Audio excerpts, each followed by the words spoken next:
sit down and watch TV. Familiar faces comfort me. Welcome back to the channel, everybody.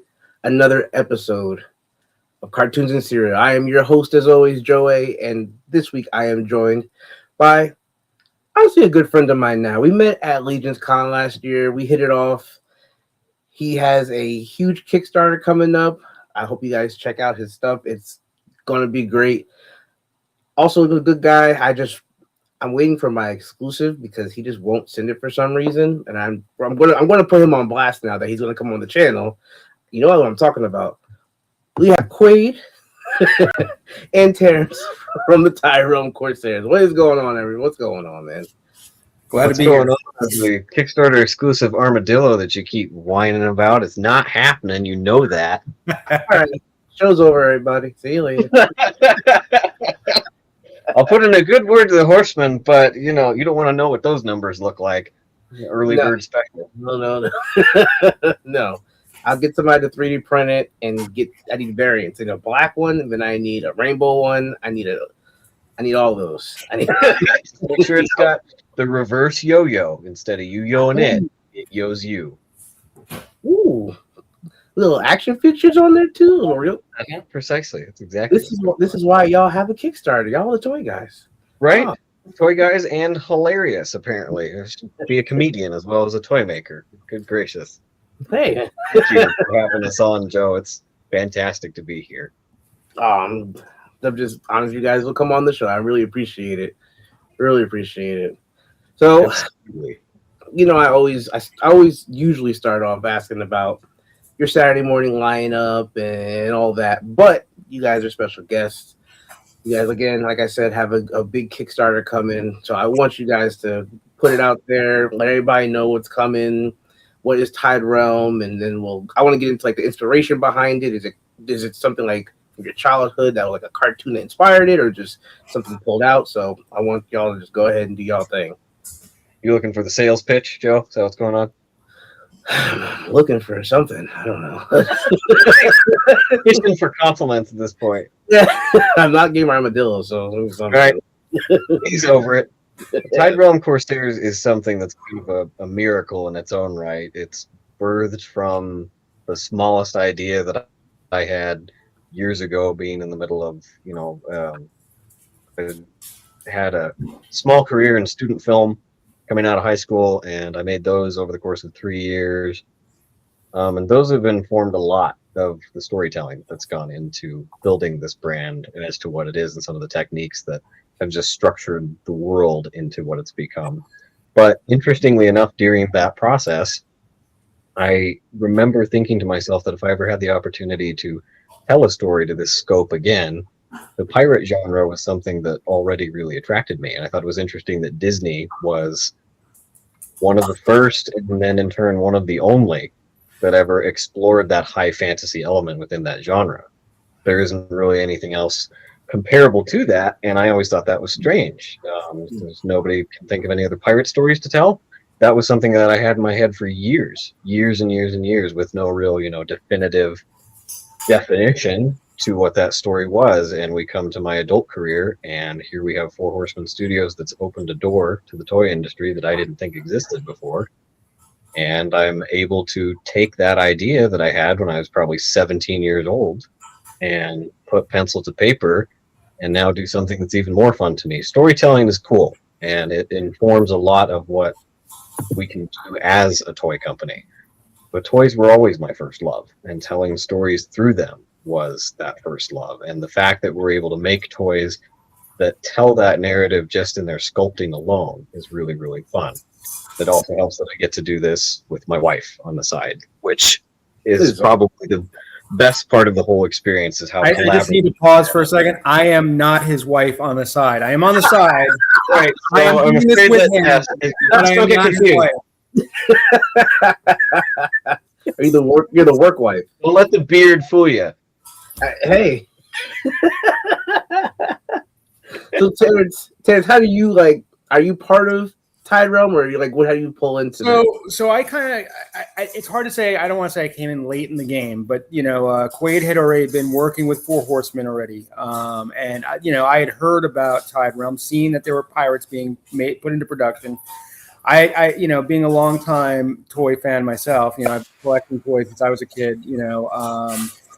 I think that the toys I grew up with, there were always representations of pirates. There was always representations of soldiers, robots, aliens, but like there were always pirates and there were always cowboys at some point, and then they just disappeared. You know what I mean? Like, and the idea that somebody was bringing, especially Four Horsemen, who does incredible sculpted work, especially high fantasy stuff. They're going to bring, the sculpting to this part of the project where Quaid had this idea.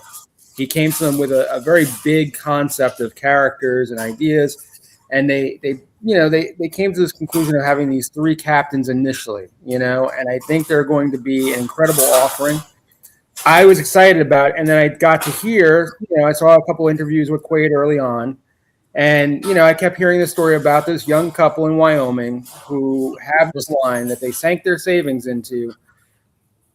They were going to come to Legion's Con, and that was going to be it. And I'm like, I've watched a number of Kickstarters go, and I've said, I don't know if he understands. You got to kind of do the show. You got to kind of go on the road and be the snake oil salesman a little bit to kind of let people know about, your line. You got to kind of get out there in front of people so that they see it, because if you just put it on Kickstarter and hope that people find you, it's not going to be enough. And I am a big con guy. If you ever look at my Instagram, I'm at cons all the time.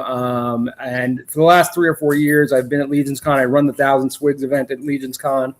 I'm very big in the Cabal community. As far as when I say big, I don't mean I'm a big deal. I just mean like I am involved in it. I get involved. I put pictures up. I comment on things. But when I saw Quaid's story, I couldn't help but think it'd be really great if somebody helped him out. And then I realized, dummy, maybe you should help him out. So me and Gina had that conversation, and we both kind of said, listen, someone's got to go, pick up the ball and run with this. And so we already felt like we were going to be at these cons anyway. We've been trying. We're in the process of opening up a retail store in West Palm Beach. Nice. That's it's going to be a part adult collector store and also a customizing studio plus role playing and stuff like that all at once. So but that takes time. It takes time to find the right space, to build it out properly. It's going to have 3D printing on demand, but that's not the sales pitch for the show, for the store. I just mean we were in the process. We had something going on, but it's going to take some time. So we said, hey, well, while we're waiting, why don't we go help out Quaid and Abigail? And so we began that process. I reached out to Quaid, and when I wrote the initial message to Quaid, I was like, this guy's just going to think, who the hell is this guy coming out of nowhere? But we very quickly established rapport, and we knew a lot of the same people. A lot of people who he's been talking to are people. Apparently, every animal in the house wants to knock my cell phone off the table. But I was like, "Are you okay?" Yeah. Like trying to break into your house while you're doing the show. No, my dog keeps going on the table. Liabilities behind him with that toy collection. Yeah, I'm like, this is dedication. I like this guy. but no. So the the idea being that we'd had a lot of established mutual contacts, and we started talking, and it just made sense. I've also been helping Quaid, on the back end as far as navigating the hurdles that are involved in this, because I don't think people realize the struggle that exists in getting a Kickstarter going. It's Quaid's lucked out in a lot of ways, and I think he might not feel that way at the moment, but because it's a struggle. No matter, where you come from, it's a struggle because he's lucky in the sense he's got an established studio behind him, helping him with the sculpting and stuff like that. But there's so much math that goes into dealing with the factories, getting production numbers, finding out you can't go on Kickstarter until you have all that stuff lined up, figuring out the right way to structuring a Kickstarter, what's going to get people's attention, where are you going to find people? Because, the thing is, there's a lot of folks out there that are very happy going to Target and Walmart, getting their stuff. And they don't know about things like BBTS or 5K toys or any of that stuff. Yeah. and let alone Kickstarter, but they're the same people. If they go to a toy con, they see stuff on tables and they're like, what is that? Where did that come from? Mm-hmm. So, I kind of, me. my approach to it, go ahead. I think that was me with his stuff. Yeah. That was me. Yeah. And my approach is, I want to get his stuff out in front of as many people as possible. I've had a lot of friends who've run Kickstarters in the past. I'm very good friends with the guys over at Spiro who do Animal Warriors of the Kingdom. Nice. I'm friends with guys over at Grindhouse Toys who just did World War Hell. So the thing is, you see this stuff and you know that the work that goes into it and the passion and the creativity, and I think, and I don't mean to be like on a soapbox here, but the thing is, you kind of, for me, I used to be a big Master, and I still am. I still love Master of the Universe, but that was my whole toy line since I was a kid. Now I can tell you, even though I know the names of the people who came up with the concept art, I'm sorry, blackout here for a second. Can you hear me? Yeah. Everything went black for a second, so I wasn't sure. Anyway, I grew up on Master of the Universe, but I don't know any of those people over at Mattel. I've never met them. And then I went to PowerCon in Ohio in 2023, and I met the Four Horsemen. And I'm buying stuff off these guys at a table thing, and they're just guys they brought in for the weekend or something like that. But then you find out, no, you're dealing with Eric Trethewey, the guy who's the main sculptor, one of the actual Four Horsemen. And you're dealing with, guys who are, it's a small company. It's really like probably 25 people or less, and you're dealing directly with these people. And then you start dealing with Kickstarters, which is an extension of that. And there's no team. It's basically somebody like Quaid and his wife, or a guy and his best friend, or, a group of a couple guys who kind of had a mutual idea and then said, hey, let's take a shot at it, not having any clue what they were about to get themselves into. And then, in this particular case, you hear the saying, it takes a village.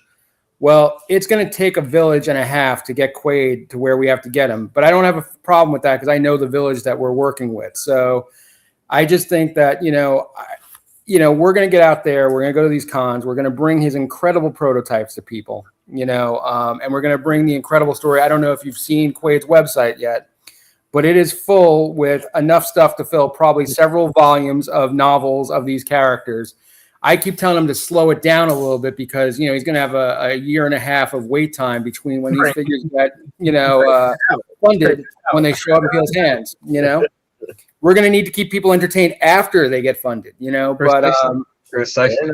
Fair enough. So, but that's basically how I got involved. And now, our current agenda is that we will be at ZoloCon about a week after this airs.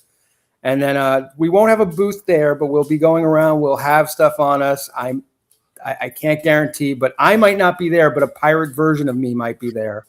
Could happen, so just leave my booty alone. That's all I ask. And then after that, a month later, we will be at Toylanta, and we will have the prototypes in hand with an incredible booth that I can't wait to show people. And then we will take that back to New Jersey, where we will be at ToyCon NJ in mid-April. And I can't wait to see you there. I'll probably see you at ZoloCon as well, I think. Yeah. And then we'll wrap it up at IshCon, because right now, and I don't know if it's probably not going to be breaking news by the time this airs, but I think I can feel pretty safe to say that me and Quaid kind of came to some decisions today that we're aiming hardcore for a May 1st launch date for the Kickstarter. So we're kind of getting that word out there to people because, it's going to be a crowded space out there these next couple of months. The waters are going to get a little rough and choppy, but you know what?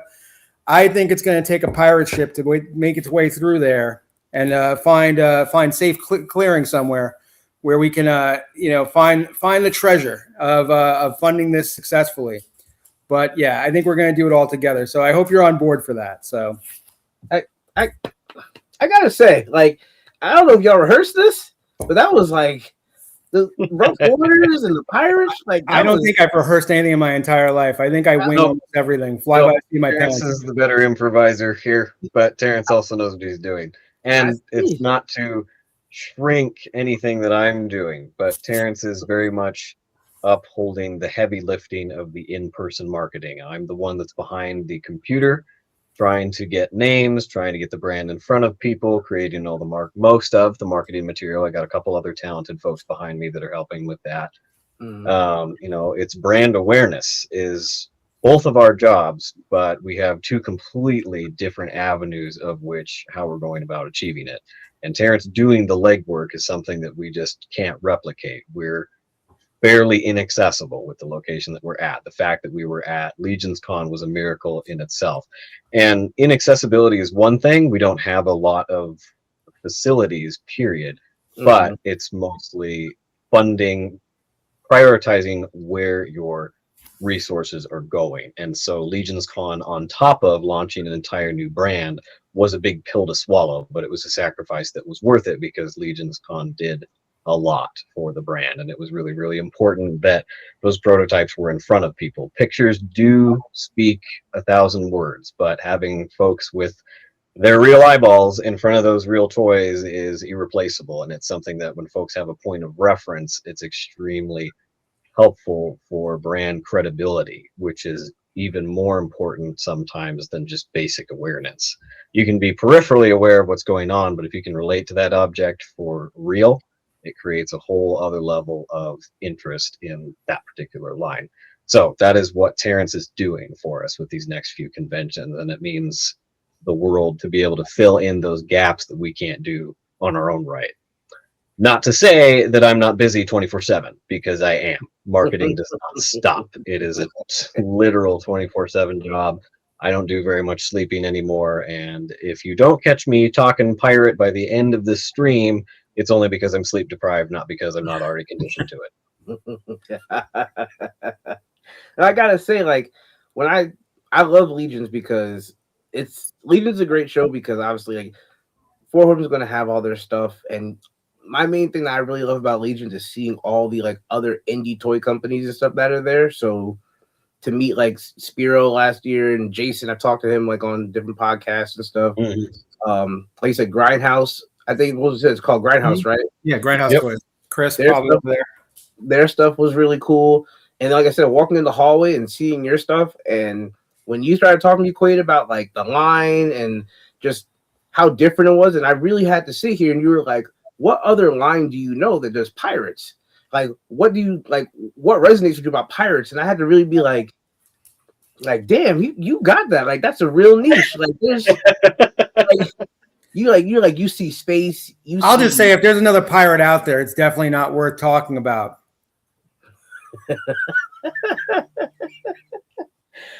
Well, the cool part about Tide Realm is simply the fact that we had a really, really obvious open window when it came to meeting all of the classic pirate tropes that people expect within that genre, but bringing a completely new flavor of essentially epic cinematic quality to. Because even when you watch the films from Caribbean, that's fairly well rooted just in its format, in not historical accuracy, but it's rooted in human history. There's certain characters that bring you that fantasy element, but it's still very much in present, relatable, earthbound storytelling. Whereas Tide Realm, which is all in the name, takes place in a completely different universe that centralizes itself around the pirate theme, and all of the characters circulate around that theme to an even greater extent. That story pitch is very much meant to be renewable. It's not just based on the entertainment that Johnny Depp brought to a pirate character. It's monopolizing on what makes the pirate storytelling fun, exciting, and more to the point, unique. And the Horsemen brought a flavor to that only they were going to be able to do, and there's nobody else we would have gone to. They achieved the visual intention of what we wanted these products to be, so much to a T that they elevated them to. We were confident in what we were pitching, but we were even more confident after they got done with it. Dude, like I said, I love walking the floor and seeing all the different stuff. And when I saw like all the accessories, the figures themselves, the backdrops you had from and everything, I was hooked. I was like really hooked. And I look at my collection and I'm just like, all right, I got some wrestlers, I got some basketball players, I got some turtles. Right. Who else does pirates? And like, who else? And the possibilities of like pirate ships and everything else you could potentially do one day is so big and so vast. And like you said, like there's nobody else I really think of that does that. So it's like before Horseman has like it has the dungeons, the dragons, it has the archers, all that stuff. But even they aren't really doing like they aren't doing pirate stuff. So it's like not properly. Dawns of Discovery was a really interesting conversation, and it was a short conversation that we had with the initial pitch, because obviously they've had that up their sleeve for many, many years. They will have been developing that concept and those sculpts for way longer than Tide Realms has been in existence. But the cool thing about that collaborative process was because, they had every right to look at our preposition from one angle or the other and make sure that this was beneficial for them to be part of as well. And every door possible that could be left open for us to take up the space that we do within our genre was left open. They were very, very interested in letting both niches be filled by both parties and having them complement each other. Now, we were not given a plethora of information about what Dawns of Discovery was actually stacking up to be, because it wasn't necessary. They were very, very confident in being able to keep the lines distinct while at the same time complementary to each other. So folks are equally excited about the whole preposition of this seafaring theme. And despite the fact that we're communicating very different things with each of our products, it's something that everybody has the same reason to be excited for. And I applaud everybody involved for that, because it's what keeps the whole pool of the toy industry healthy. It's very much important for everybody to be working together to the same goal. And not everybody has the same idea, but we're all in this space for the same reason. And I thought it boded extremely well that everybody was thinking of each other in that way while they were crafting not only their stories, but their product line and the integrity that they're circling around why they're marketing what they're marketing. It lives and dies on collaboration, and it's something that we like to uphold on our end, and the Horsemen uphold on their end very, very well. Yeah, I mean, like you were saying, sorry, go ahead. Go ahead. I'm just listening. Go ahead. I was just going to say, what I love about Legions Con in general, I've been there 3 years in a row now, is the fact that it's very different than any other toy show I go to. A lot of shows you go to, and not to knock those shows, but you go to a lot of shows where people have tables and they're selling their own collections, or maybe they're a retailer. Whereas I feel like what Legions Con brings to the table that you don't find everywhere else is it's almost equally an art show, where you're seeing things like that people are making. You'll see figures that, people have taken maybe Legion's parts or completely made something completely original.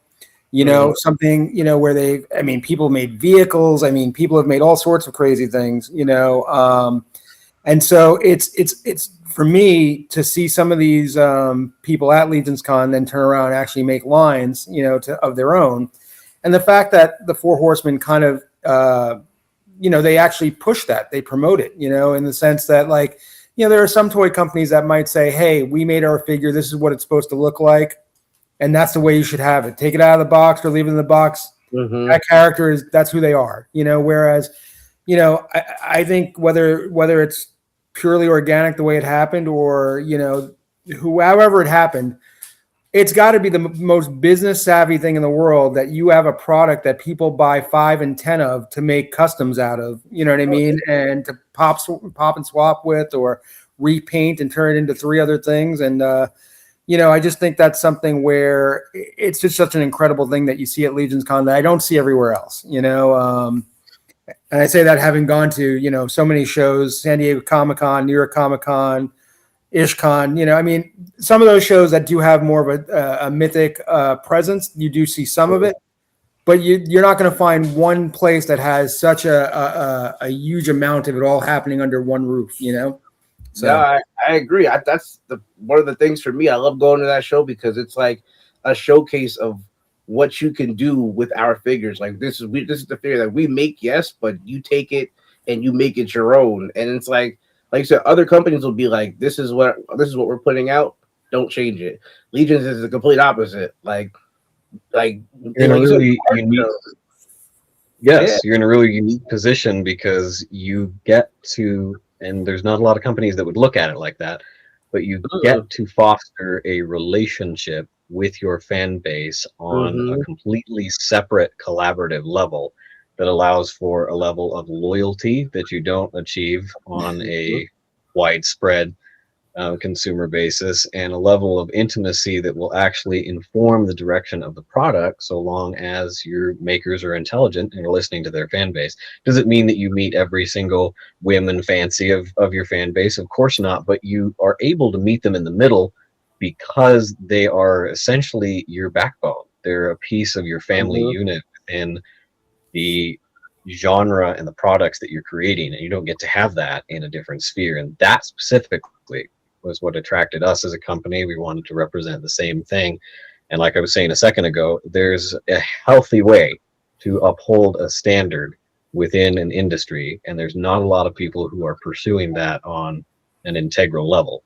And that's something that we very much wanted to do. And going back to the subject matter of just the fact that the product is inherently made for you to project yourself onto it rather than being restricted by an IP, that sandbox play pattern is what we wanted to present as well. So our 3 captains are very much designed with putting a storytelling aspect, putting that best foot forward, while at the same time retaining a evergreen enough personality that when you pick up somebody like Captain Deathmoid, you can use him as whatever you would like him to be within that skeleton pirate captain genre. Does he come with some prescribed lore that we've imbued him with? Yes, but you are meant to be able to do with him what you want, and the storytelling aspect is just the icing on the cake. For the creator, that's the most fun to work on. Building your world and imbuing it with the life that only you can give it is a unique experience that, you know, only that storyteller gets to have. But those toys speak for themselves, and they're very much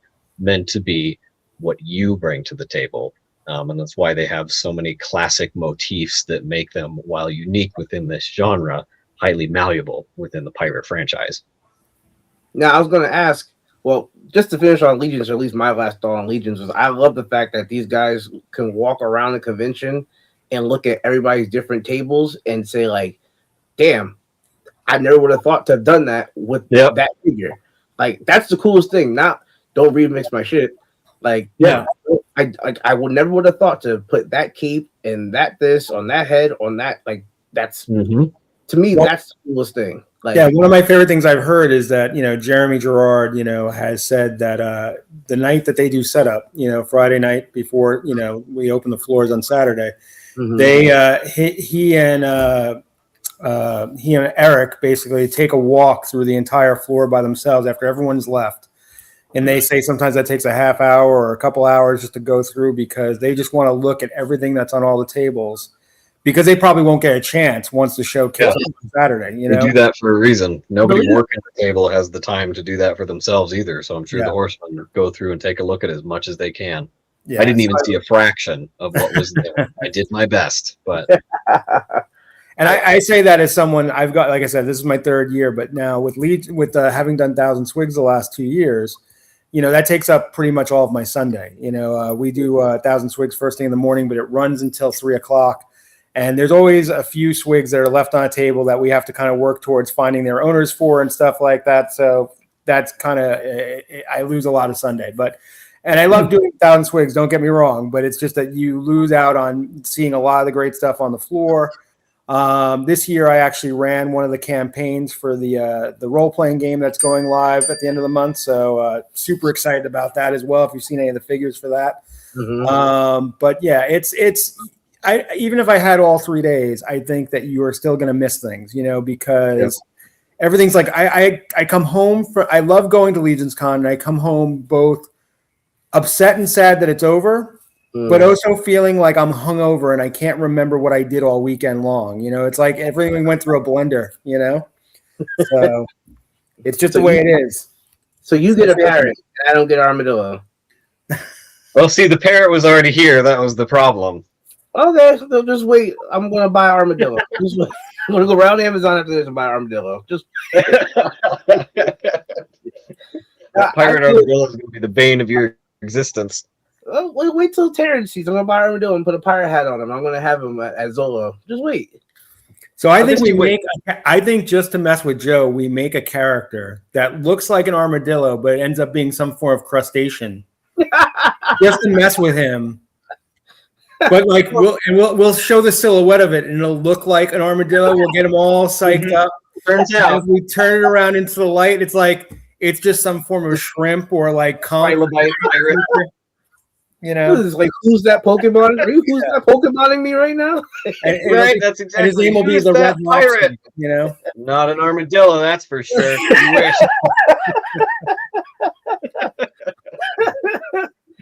But I agree. I agree. Not sorry to cut you off. Go ahead. What are you saying? The funny part about that is you could absolutely approach that from the same angle as everything else Tide Realm. You could get a cool pirate armadillo for certain. They could make it happen. Aesthetically, completely throw off our communication here, but it's fine. It'd be awesome. Ridiculous, but awesome. When I get my death mold, I'm sorry, in the words of Junkie, my death mold. Sorry. Right. Exactly. Come on. Forget about the death mold. You have the Kickstarter Flocked exclusive.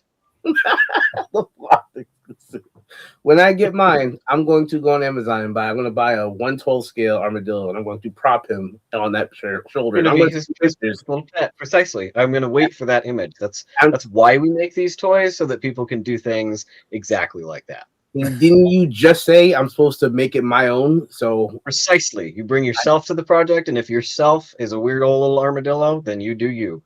And it's going to be named Joe. I'm just letting you know. It's going to be Joe Armadillo. Makes sense. So, there we go. See? That's Joe. Hey, Joe Armadillo. It makes sense. See? Hey. I do agree with you, Terrence. The Legions was a lot of fun for me. And like my biggest thing, guys, you know, on my channel, I try to record as much as possible. And the Legion's video, I want to say, was like 45 minutes to an hour, and I still felt like I missed so much because I'm recording, but I'm talking to people and blah, blah. So then it's like when I get back home and I'm recording, I'm just like, shit, I missed that. Like, where was that? I would have bought that. Like, you know, I always feel like that with Legions. But and again, like this year was awesome. Like meeting Quaid at the table and then Junkion, you know, telling him come out and eat with us. We all sat down and ate. Everybody thought Quaid was Junkion's son. It was a weird time. Right.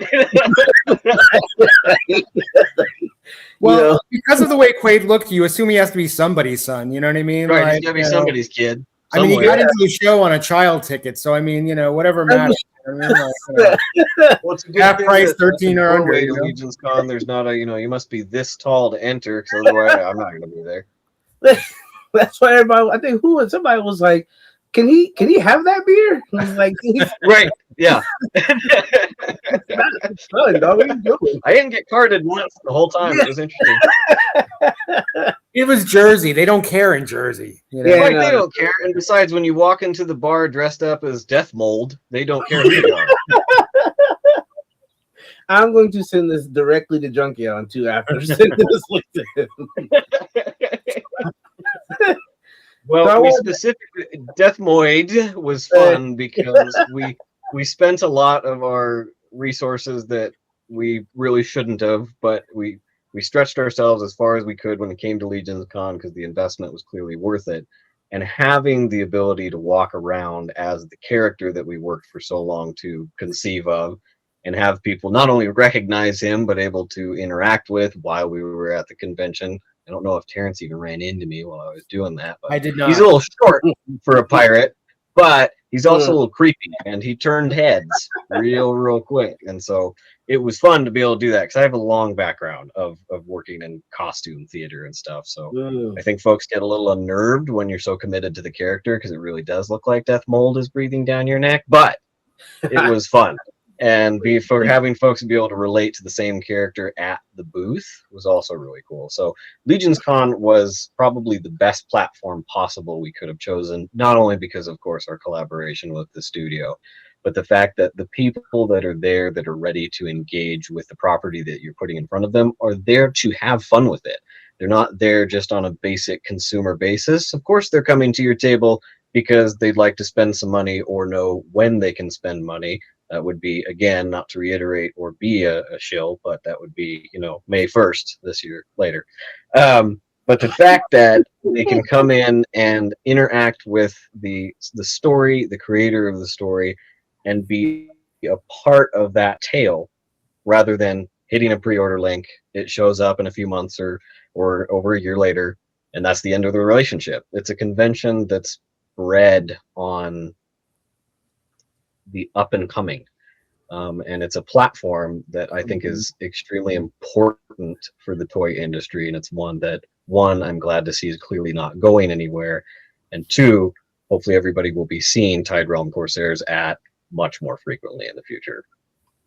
Awesome. I dig it. I wanted to ask, so you started out kind of talking about like the inspiration behind it, like as far as your imagination when you were a kid. You named like, you said like what Disney, I believe, was like one of the inspirations as far as it. Disney's funny because, I am not a proper Disney fan. I won't get into that at this stream. You need to cover your ears. 2 hours. Wait says he's not a Disney fan.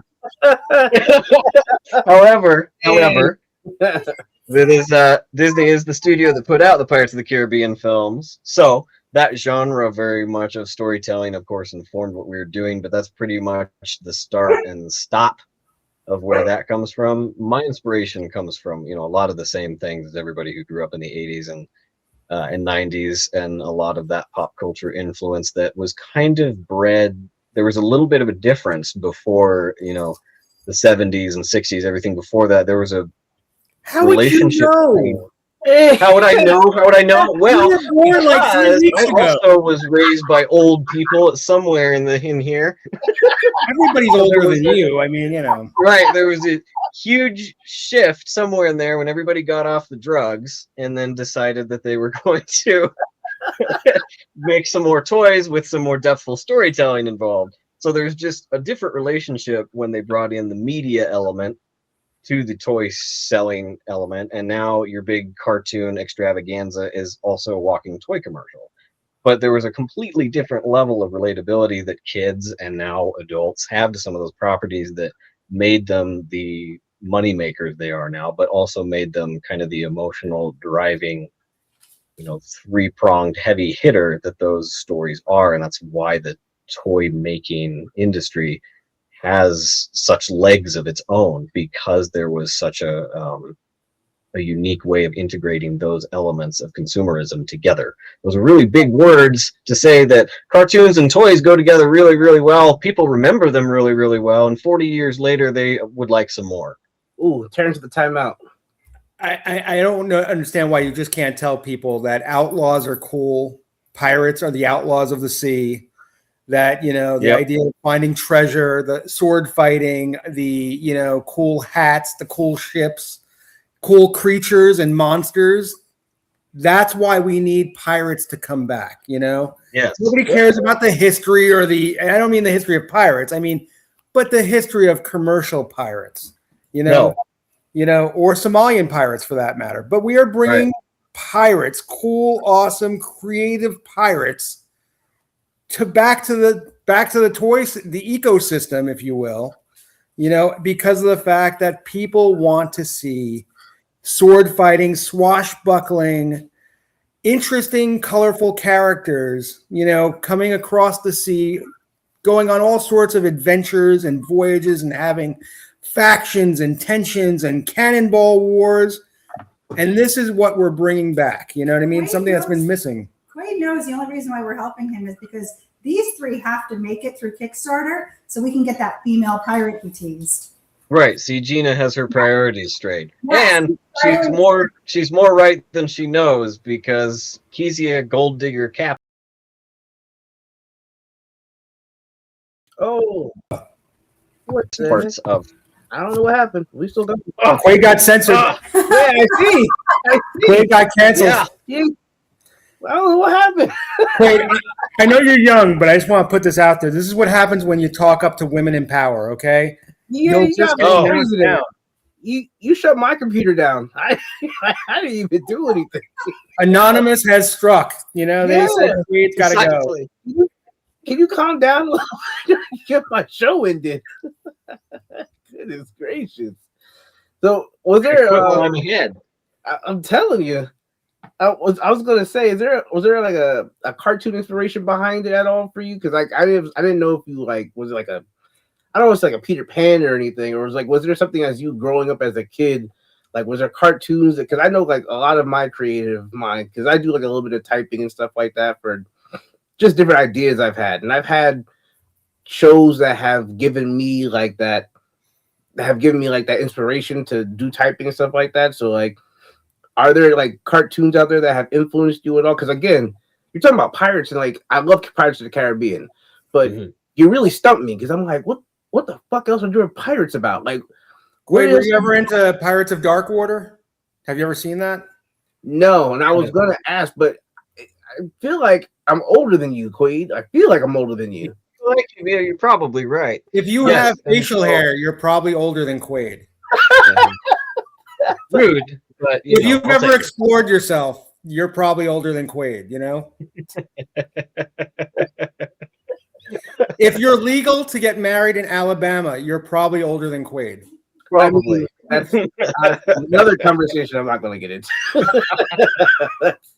I don't know about Pirates of Darkwater is. So you're not divorced in Alabama, but you were married in Alabama. Right, precisely. Darkwater was a very subtle influence to what we're doing, but it's something that it's not something that I've watched back to back to back. Not like say G1 Transformers, which I've seen multiple times over. But because there's so many cartoons from the 80s that, regardless of my deceptive youthful glean, I have seen and established as part of my informative culture when it comes to storytelling. And the 90s was just as influential because Beast Wars and everything that came from that was, Transformers is a big part of my toy loving history, and as such, storytelling history as well. And a lot of those tropes circulate within toy lines anyway. There was not a huge difference in structure between watching Transformers, G.I. Joe, He-Man. It was all the good versus evil trope that, kind of has the same end goal at the end of the day with a very different way of expressing it. But Darkwater is a good comparison just when it comes to where, the fan base is probably coming from when relating to this brand. We've received numerous, and I mean numerous, comments and emails about people wondering when those tribute figures are going to show up. Damn, which is a whole other conversation. Can we get something like in hand first before we talk about tribute figures? Like, right, precisely. Yeah, that was kind of our standpoint. But it's encouraging. Yeah, it's encouraging because there's a place in that. We have an armadillo to make first before we make any. Yeah, exactly. Yes! I have a perished skeleton armadillo to get out, and then you get your Darkwater. Skeleton armadillo? That's the ToyCon exclusive. We gotta precisely. Now the three of us gotta talk. See, now we got more talk. Oh, yeah. You have variant after variant after variant. We got Cthulhu armadillo. The list goes on. I was wondering, you mentioned Darkwater. I'm like, Darkwater was like 91. I'm like, that was because that's when I was born, and I'm like, I feel like I'm older than you, but I never watched Darkwater, so I was all terribly young. By the way, I just want to put that out. We're all but we're also horribly educated. And I find the subject matter. The truth is, there have been pirates through a lot of media, like that sometimes weren't even pirates. I mean, even if you're a big Star Wars fan, I mean, I can't help but thinking like Han Solo and the Millennium Falcon isn't just a space pirate. You know what I mean? Like, fair enough. Clapjaw in Master of the Universe is a pirate. You know what I mean? He's got a hook hand. You know, I mean, if you watch The Princess Bride, there's the Dread Pirate Roberts. You know, there's pirates that are sprinkled throughout media all over the place. But like, as far I know, recently they had Black Sails. I think was one of the was on Netflix or something like that. I didn't watch that show, but there have been other shows, and explorations of pirates. But I just think they haven't been out front in front of everybody. But you can tell by the way that they get reused and reshuffled and reimagined in different, other IPs, that I just think that they're always there. They're just not out in the front where they belong, So I'm a little biased, but they deserve. Yeah, so I mean, I think that's what we're trying to do. We're trying to bring them back out there in the forefront where people can appreciate them the way they should be. And who knows? I mean, there's a lot to this universe that Quaid and Abigail are creating, and I can't wait to see more of it. And I can't wait for you guys to see more of it. Oh yeah, I mean, once you start talking about like pirates and stuff, because I mean, when growing up, I loved Pirates of the Caribbean, so I love that. Like, that's a heavily not like a oh I guess I could say like a heavily influenced to like where his lines go and everything. Like I love those movies. So thinking about what happened in those movies and thinking about just in general pirates, and you can have pirate ships, you can have the cannons, you can have krakens, you can have like all like it goes on and on and on. So like that's one of those things that kind of I thought about even before like we even like met and everything. There's just what are the gaps in like the community as far as toys and just cartoons and stuff in general. Like you think about that, and then I was thinking about even like space figures, like astronauts and stuff like that. Like that's something I think about too. Like I don't see too many astronaut figures, so it's like to go like I know G.I. Joe put out like the legacy, like the firefighters and the police officers like this past year or whatever. So it's like to see somebody going into that, like damn, that's a good ass idea. Like nobody does pirate figures. Like go run with that, because now it's like I want to see where you go, because I want to see where are good guys, are there bad guys, are there this or that.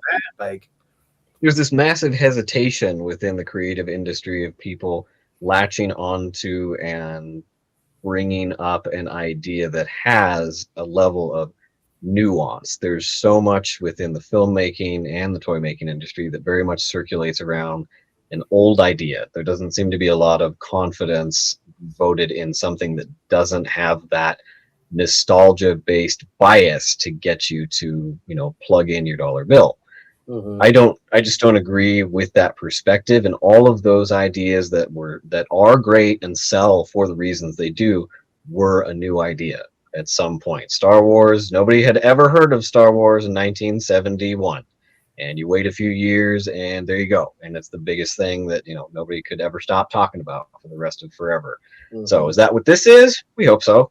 That's what we want it to be. But at the same time, the most fun part of it is the fact that you get to build out a story that is completely your own, and you're not restricted by licensing fees, which is a very different conversation entirely, and then you're not restricted by waiting to see if everybody is going to. You have an inherent risk no matter which way you approach it. It's either has everybody stopped caring after 50 years, maybe, or less.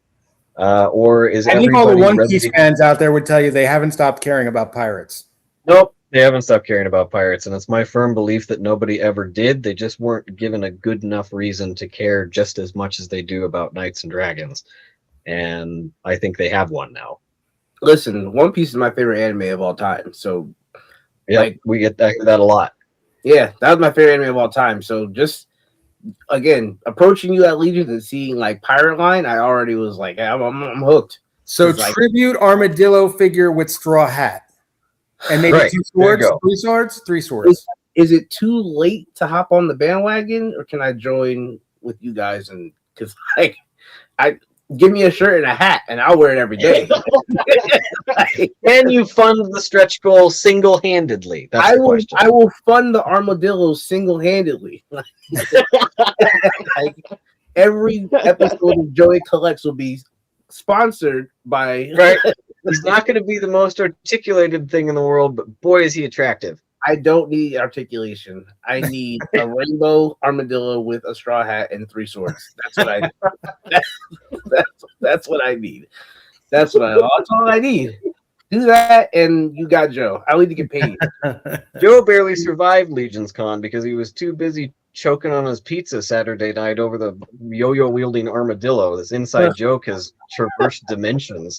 It's going to have an entire realm of its own.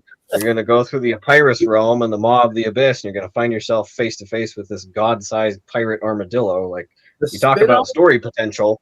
The spin-offs are endless. I'm telling you, endless for days. Like, why is there an armadillo? Where did it come from? Whose armadillo is it? How did it get on the ship? Like, well, listen, we've just seen like with 4 Horsemen the last year, they've had their expanded map where now there's all these new lands that people can find new characters. I mean, Quaid's kind of in the exact opposite world. There's a huge map that he already has, but we've only met the first 3 characters. I'm pretty sure there's a very large population of different characters on those maps. We haven't met them all. There could be an armadillo out there. I'm not sure. Quaid knows. Abigail knows. Maybe. And, that's not to say that they couldn't be inspired by an idea out there that might end up populating somewhere. You know, I mean, again, much like Legions, you know, the community sometimes inspires the ideas, you know what I mean? But it's also about subverting expectations, you know what I mean? You think you want one thing, and then we show you something slightly different.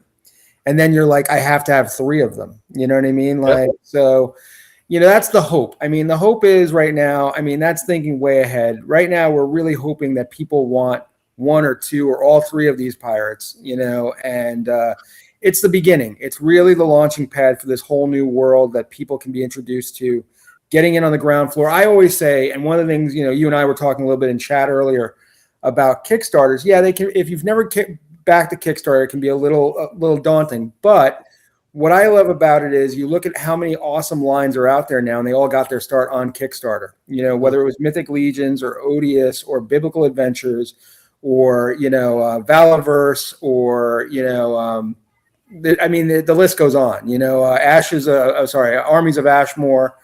I mean, there's so many great lines out there now. And I feel when I look at something like Quaid's, you know, idea of Tide Realms, you know, it's just the opportunity to get in on something before it blows up, before it gets huge, you know what I mean?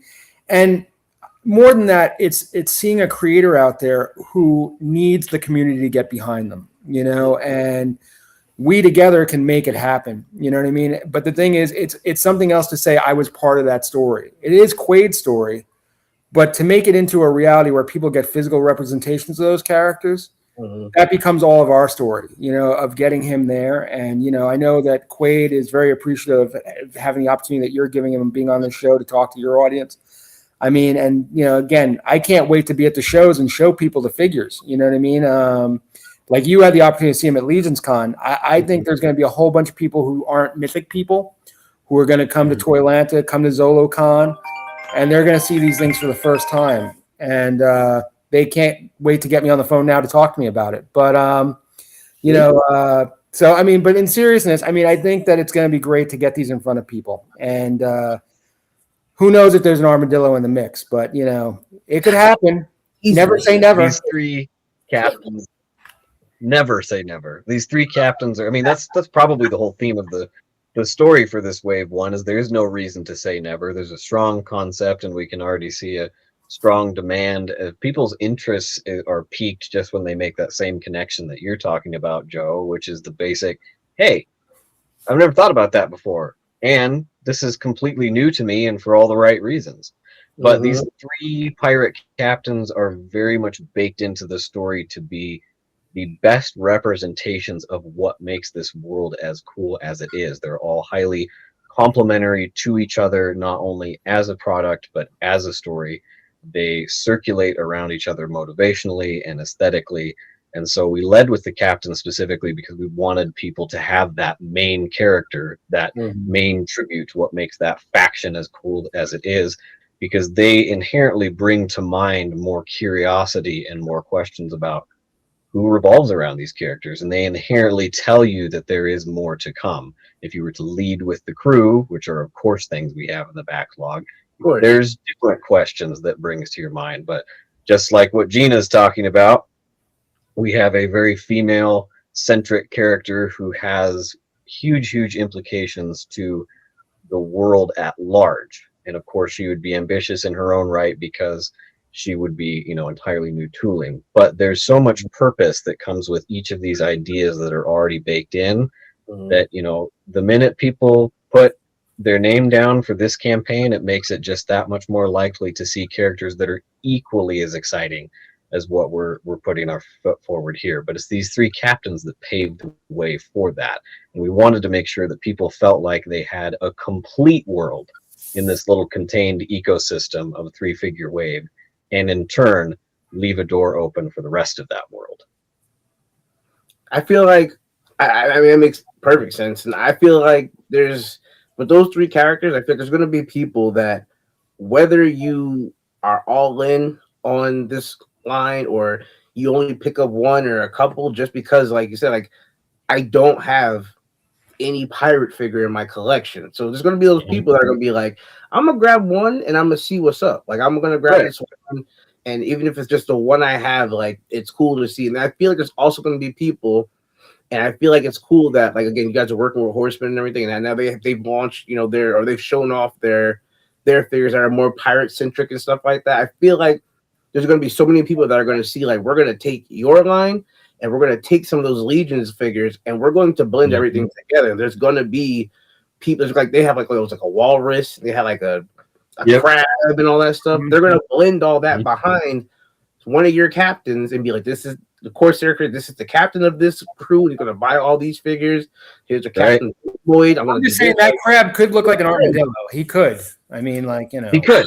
You get him in the right angle, tilts his head the right direction. I'm going to spam you guys every day with 3D. Maybe get a 3D printed head from Wolf King Customs. I mean, it could happen. You know what I mean? Like, Exactly. Or Staciadillo. I know a guy. I'm just saying. You know what I mean? Like, you know. Oh yeah, a couple of 3D printers.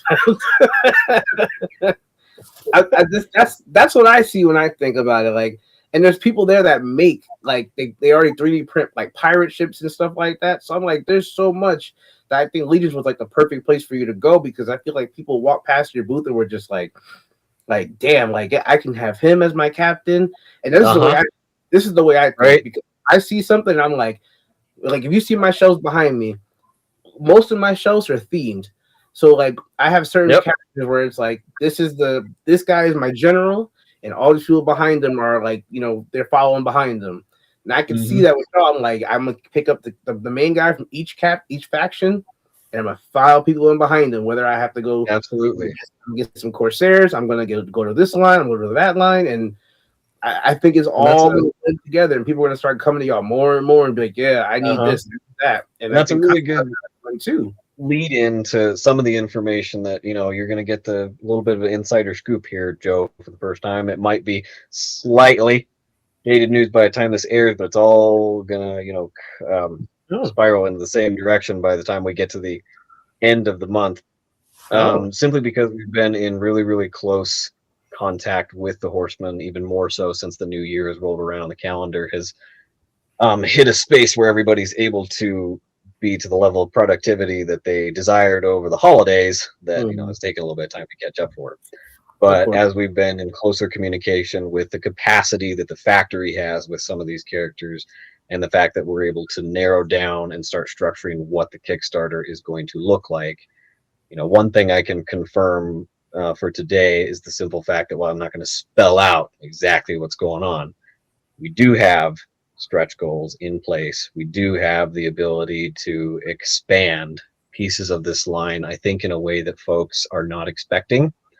And while I think it's pretty well established that these particular these products are not Mythic Legion 4 Horsemen compatible, they have their own system, but there is a level of modularity with these guys within their own product line that we've been able to achieve with this basic captain body that's going to let people build out their ranks in a way that we didn't previously think we'd be able to. And that's something that we're going to be able to talk about more as time goes on. But it's been a very recent, very cool, and very well established idea that we're implementing now. And it's something that folks will be able to see the full representation of when the Kickstarter goes live on May 1st. But it's something that we'll probably be teasing for the next 2 or 3 months.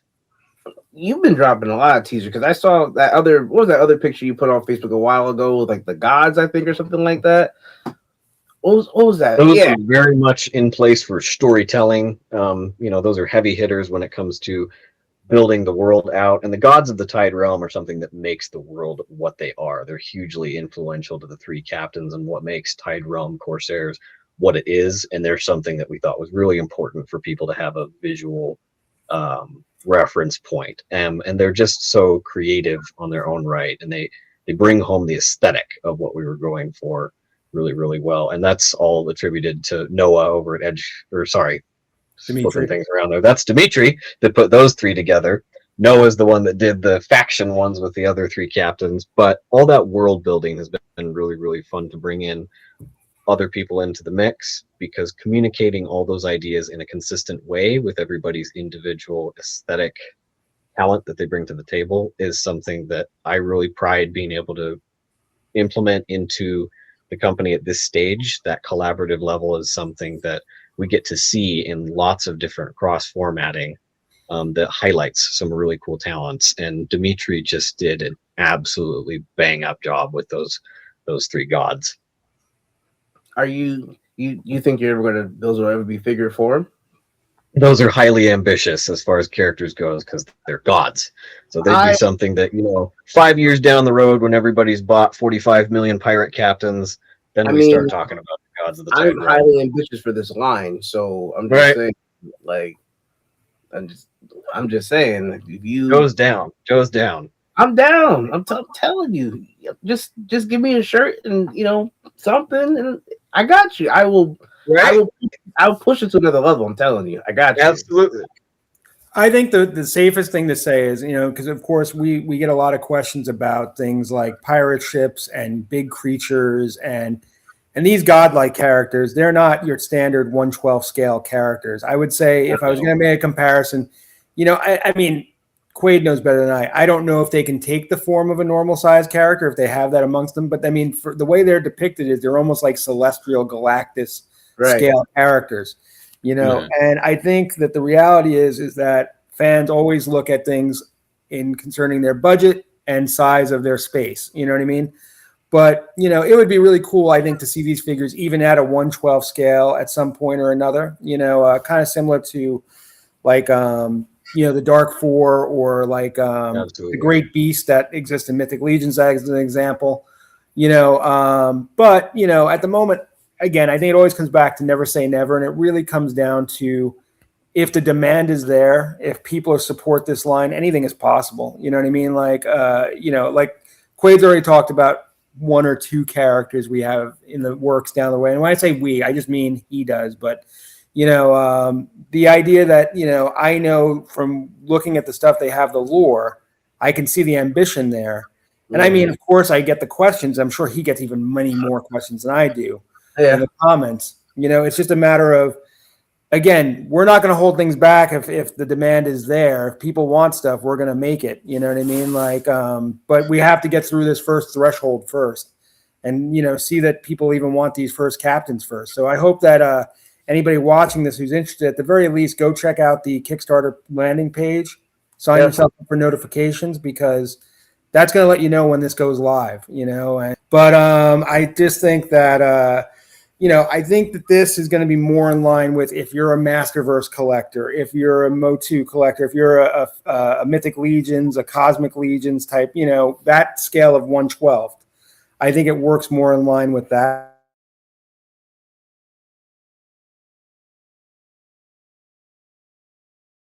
This or Morningstar, which bowl of cereal would you most enjoy eating while hanging out with them?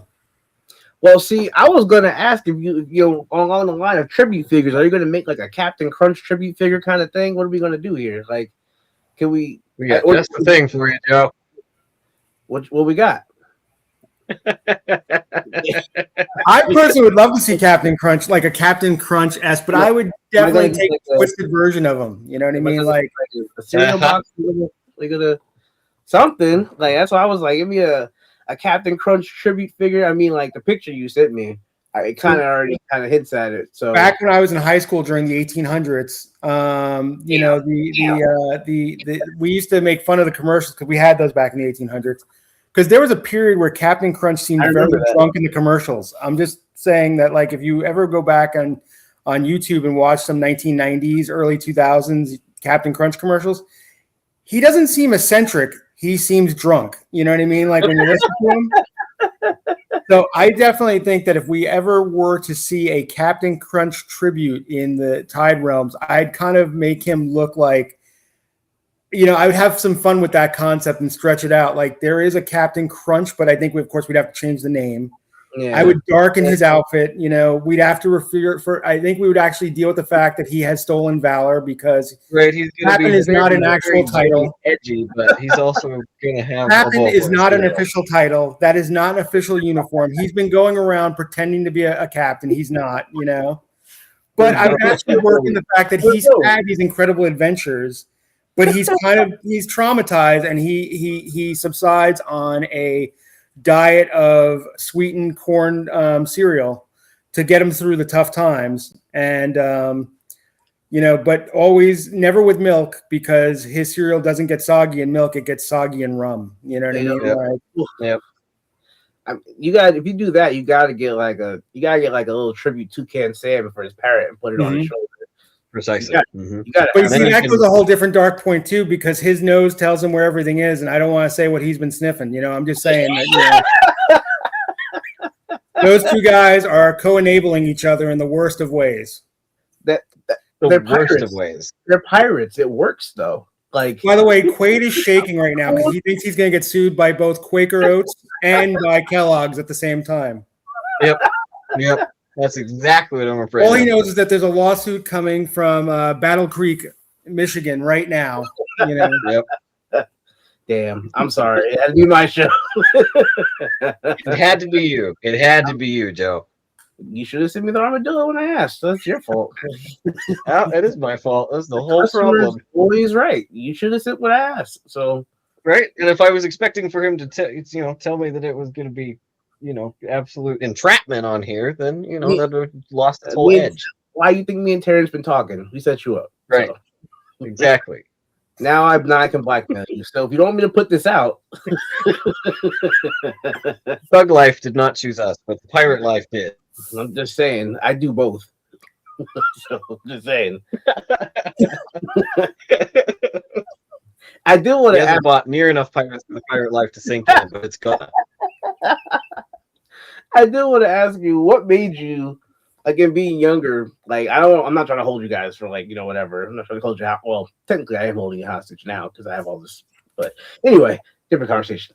I wanted to say, being younger, what made you go back and watch because you said 80s and 90s cartoons and stuff like that. And like I said, I'm a 90s baby, but I was born in 91. So even me growing up watching, I was 9 in 2000. So I was still watching 2000s, 2000s cartoons and stuff like that. So you being younger than me, it's what made you go back and be like, I want to watch 80s cartoons and shit like that. What made you go back and really? That's interesting to me because I never did that until I got older as an adult. Because now talking to older people, they're like, you got to go back and watch 8 and 82 Joes, and you got to go back and watch this. Yeah. And you know what I'm saying? So what made you do So that? if I was a teenage father and then Joe was a teenage father, we could be 3 generations of kids on here right now. You know what I mean? Precisely. We would have had Joe when I was 16. He would have had you when he was 15, and then we'd get to where we are now. We're one family. Conversation has taken such a bizarre turn and has nothing to do with what our host asked at all. This is the point of the So show. what cartoons? What was the inspiration of your cartoons, Quaid? I'll try to get back on path. I'll take control for a moment. Listen, I see. Off the rails every week. I don't care. This is fun. That's what I want. Go off I the can rails. answer the question Don't for come real back. if you want, but I mean, it's up to you. Wait, did they even have Saturday morning cartoons when you got to the point where you were around? That's true. Well, that's the whole conversation though, because I didn't have cable. I didn't have Saturday morning cartoons. I wasn't up at 7:30 catching, the snorks at the wee hours of the morning. It was finding those things on the internet later. But I was also raised by kids that were in the 80s. Both of my parents were, born in the mid 70s. So they have all of that influence, and it's mostly comes from my mom. She's a huge Thundercats fan and things like that. So I was reared with all of that. That was my culture. It might as well have been. When do I get to hang out with your mom and dad now? They seem like they're cooler than you are. Yep. Yep, that's exactly what's going on. And so, if my mom's in the Legion's Con, they'd love it. I'm precisely, yeah. Dad will love it. Dad loves crowds. It's his favorite thing. But mom's the reason that I'm the toy addict that I am, and mom's the reason that I'm the storytelling addict that I am. She got me my first Transformer, and so of course it was those live action films that brought me into the brand. But I love everything about that brand. And so, Transformers was that gateway to going back and revisiting everything that made it what it was. I remember being, I was 10 or so when Dark of the Moon came out. And I remember filling an entire notebook with what I thought Transformers 4 was going to be. And I had all these movie designs for everybody, but they were everybody's G1 colors because that's how I felt they should have been to the first place. So there's a brand loyalty there that spans all the way back to the beginning. And so I don't know, that age gap has never hindered me when it came to the horizons that I was interested in expanding with the things that interested me. And they all happen to circulate around that 80s time frame. I always said that that's where I should have been born, but apparently I was born just the right time to just keep that dream going. You said you were 10 when Dark of the Moon came out. Something like that. Yeah. Whew. Terrence, do you feel a little old? I'm the wrong person to ask hanging out with you two. I gotta tell you, Right, now, precisely. I want to know how much I'm getting paid for babysitting here. You know what I mean? Right, exactly. Joe's only got like 10 years on me, and Terrence has like 30. Probably more than that, actually. But yeah, 74. Anyway, by the way, not that I am 74. I was born in 74. Just want to put that out there. You're exactly the same age as my dad. Yes. So there you go. That's how it rolls. So I could have been Mike's son, but it sounds to me like more like Terrence is the one who's adopted me at this point. I was gonna say, were there actually Saturday morning cartoons when you were growing up? Like, because I know at one point it kind of ended. There was like, still cable. You know, you could tune in to Cartoon Network, but it was not the same experience. It's not the same. No. See, now me, I grew up in the 70s and 80s. Okay. So I grew up one of my earliest memories is my dad used to wake me up on Saturday mornings and he'd carry me out to the living room couch. And he'd give me a walkie-talkie and he'd set me up to watch Super Friends. And he'd go take my breakfast order from the kitchen, you know? So like my dad basically gave me my gateway drug to superheroes and all that stuff because now my dad, you know, this is not meant to be a sad story, but my dad died when I was young. So the thing is, like, I became a big comic fanatic. I bought all the Marvel and DC stuff during the 80s. I became a Superpowers and Secret Wars guy. And as a result, like that, I just got into Master of the Universe, like right out of the gate, got Skeletor in the first wave. And like, it was, I had to have every Master of the Universe figure that they came out with back then. But you know, those cartoons for me was Master Universe, Transformers, Thundercats, G.I. Joe. Like, I mean, you'd come home from school and you'd watch those 2 hours of cartoons, you know, religiously. Sometimes, you know, they'd have the same episodes on again. You didn't care, you know, but Saturday mornings for me, it was all about Spider-Man and his amazing friends and about us. And of course, you look back now, and some of these cartoons are not that great. But like when I was a kid, it was the best thing ever. You know, like I mean, I joke because when I tell my son about some of these cartoons, like I feel like if I were to, you know, take clips, of course, if you watch like a Filmation He-Man, like over the course of 90 seconds, they'll show you the mirrored reaction of a crowd running left, and then they'll just show you the same crowd running right because they wanted to save on the budget of the animation. You know what I mean? Or they'll spend 3 minutes recapping everything that happened in the last episode just to save on that budget. But I still love cartoons. I mean, we still watch. I mean, after I get off here, I think we're watching some Death Note. Me and him watch Solo Leveling and a lot of anime. We've gone through. You know, he's constantly introducing me to new stuff. But as a kid, like I said, I was into Super Friends. By the time that Quaid was born, I was watching Justice League and Justice League Unlimited on Cartoon Network and Young Justice and stuff like that. Yeah, I was watching Justice League too. Yeah. So, you know, luckily Batman has grown up with me as much as I've grown up with Batman, you know, because when I was a kid, Batman was foiling silly crimes, you know, and now he's dealing with psychopaths and like, you know, serial killers, you know what I mean? Like, so we've aged up together, but that's just the way it is, you know? I was gonna say I'm happy to because when I usually have done this show, everybody I've had on so far has been older than me.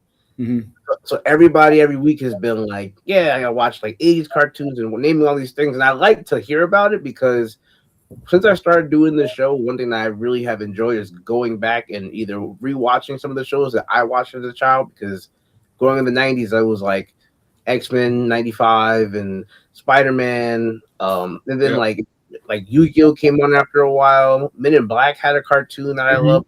Godzilla cartoon was awesome.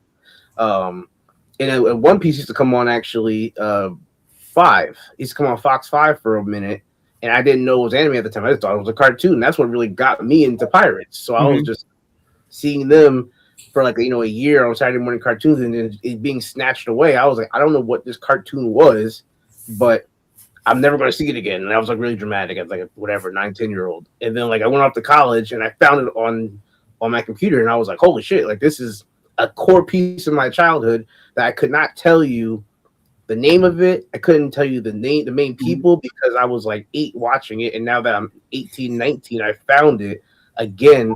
So like it's cool to see all this stuff come like full circle, but like that was always my era. So to talk to other people in other eras like Quaid, like I don't know if you watched like Recess and Pepper Ann, and I don't know if you watched those cartoons. Like, did you watch those, or like was that PBS Kids was still part of. I mean, one of my longest standing memories was a channel that maybe lasted only a year. It was called Noggin, and it had. I remember Noggin. It had really, really interesting and very innocent programming on it. It was highly tailored for young audiences, and I think I might have even saw Blue's Clues, Franklin the Turtle, things like that.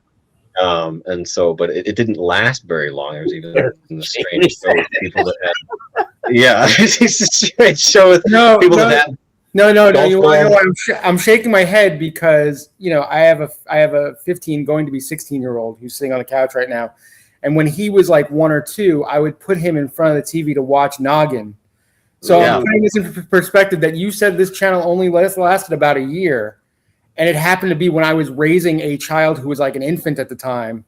So I'm putting that in perspective, that you were being introduced to cartoons like pretty much at the beginning of your journey, while I was raising a child, introducing him to the same cartoons. I'm like, holy crap, I just feel so old. It's too bad that we've made Terrence so existential, because he has 4 more conventions he got to get to before he passes away, and he's already got one foot in the grave. Well, no, I was talking. So I have a new coworker the other day, and I was talking to her. I was trying to figure out her age because we were playing a game, trying to figure out how old she was. And so she said that she loved Rugrats as a kid. So I kind of put into perspective how old she was, And so I started speculating she was born in the late 90s. And so then I said to her, I'm like, are you aware of the conspiracy theory about Rugrats? And she had no idea what I was talking about. And I don't know if you guys know what I'm talking about. I've heard. There's a whole theory out there that all of Rugrats is in the head. Is it Angeline or Angela? Angelica. Sorry. Angelica. The again, obviously not my time period. But like she's basically a crack baby, and that all these terrible things are from trauma in her childhood. And so it's a really strongly thought out thing. You can find channels and videos about it, but apparently not surprisingly, the showrunners for the show say that it's not true. But since I think I broke her little mind though when I probably showed her just in denial. Yeah, they found out we can't have this come out. Like precisely. See, that was my era. Like Rugrats. I watched Rugrats a lot as well. Yeah, Rugrats, Hey Arnold, Cat Dog, Doug, Rocket Power. Like that was my era. What about Caillou? Were you big fans of Caillou? Fuck Caillou. No. I was gonna say, I didn't spend any time on that. That whiny little bastard. Anyway. Oh my gosh. Every time I used to see it come on, I'd be like, turn the channel. We're done. Every time.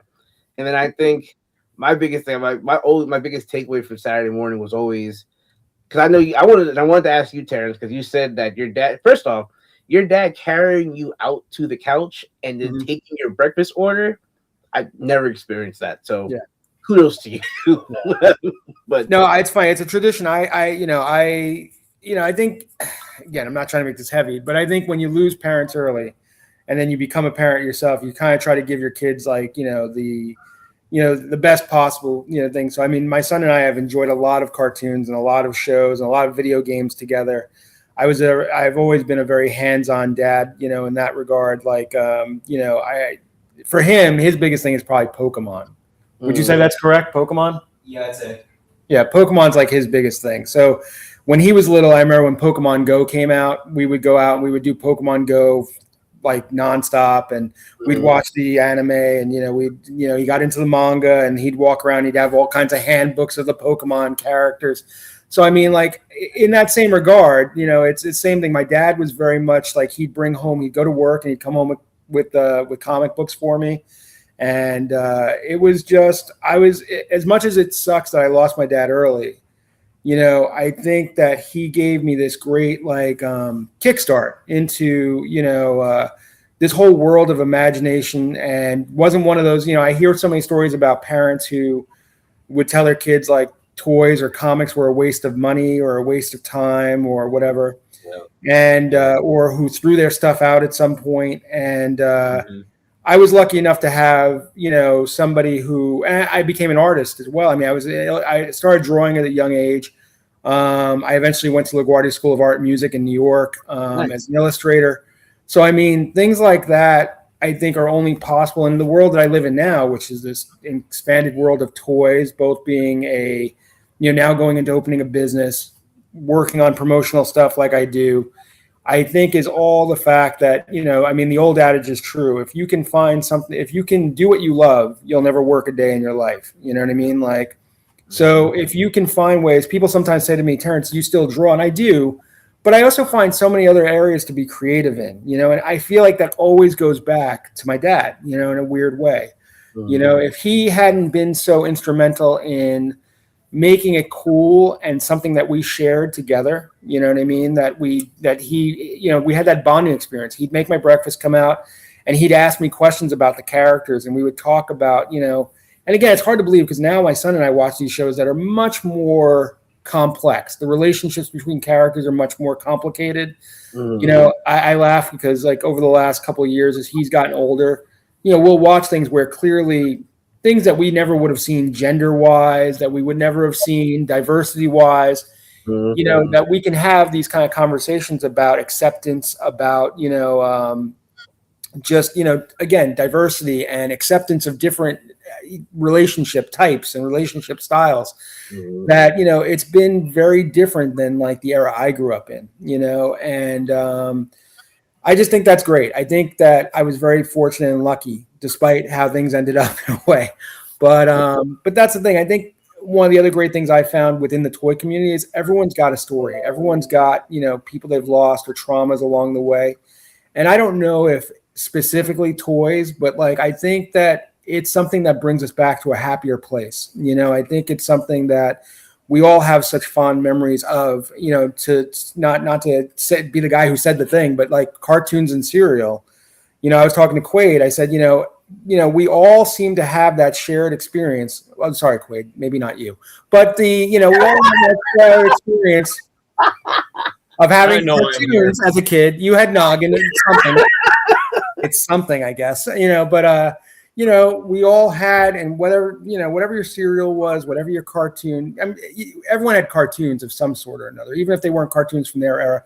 I was still watching the 66 Spider-Man when I was a kid, and that's also what I was raised on. Seriously. I mean, I would still find myself humming.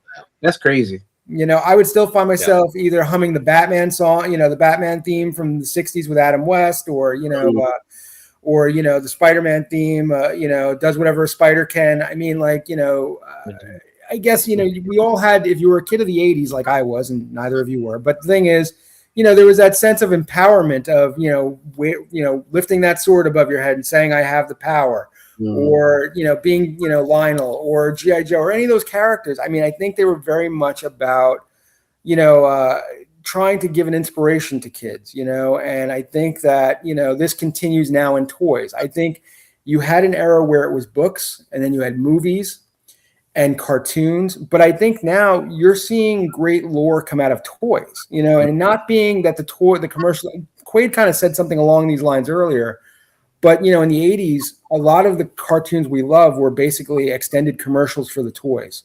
Yeah, I think now, when you go into movie theaters, you're seeing a lot of Marvel films and Marvel style films that are basically trying to adapt 7 different stories and cram them into a 2-hour film. It doesn't always work, but I think now you also hear people when they talk about films, and this is people of any age. I'm a bartender when I'm not doing all this other stuff. And so I get to hear a lot of conversations be the fly on a wall, and people go, there's no original ideas out there anymore. Oh, this movie's just like that other film, or this film is that film, but set in space. You know what I mean? Like, I think now one of the great things about when you go to these toy shows and you see these new toys out there is you have the opportunity to make new things, to see new things, and to invent new stories. But, you have to foster it. You know what I mean? You have to be somebody who opens that gateway to make it possible, and not be somebody who's constantly, listen, I can't wait for Doomsday. I'll be there on opening day, but because, I'm a guaranteed ticket holder for a Marvel film, you know what I mean? Bad or good, I'll be there. Same thing with a Batman film. But, and Master Universe, I have my hopes. I'm really holding out that Jared Leto doesn't screw this up. But, because Skeletor is my favorite villain of all time. So to answer your question, I would want Deathmoid. He would be the pirate. I'm a skeleton guy, but way to bring it back. A long trip to the grocery store for only one type of cereal, and it didn't even have a pirate on it. Yeah, my cereal though was Fruity Pebbles, but that's neither here nor No. I appreciate you very much, Joe, having us on. I'm gonna have to get going for this evening, but it means very, very much for you to reach out the way you have and give us just another platform here to talk about what's coming on the horizon, because that's the whole intention of our toy line is endless horizons, and the potential that this Kickstarter is opening for people, the amount of offerings that we want to not just give now but later is expansive, and it's something that I think the toy line's just been asking for. Before I check out, I will say that the landing page is at 322 followers, and so hopefully by the time this airs, we'll be well beyond that. I'm hoping 400 plus by then. I was gonna ask Terrence's cereal take before we get out of here, but he said Fruity Pebbles, and that's probably like top 5 worst cereals ever. Right. So now his opinion doesn't matter. So, but if I say Apple Jacks as the resident white guy, that's probably not going to be surprising. So. You also have ruined the entire episode, so I will not be hosting this anymore.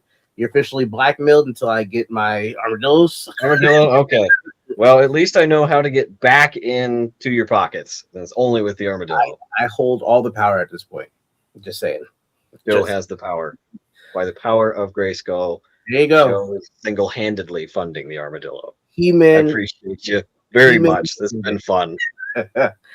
Thank you guys coming on. I really appreciate it. Really appreciate it. Yeah. Oh man, guys, thanks for watching. Check out Tyrone Corsairs, Quaid, Terrence. Thank you so much. Until next time, see y'all, man.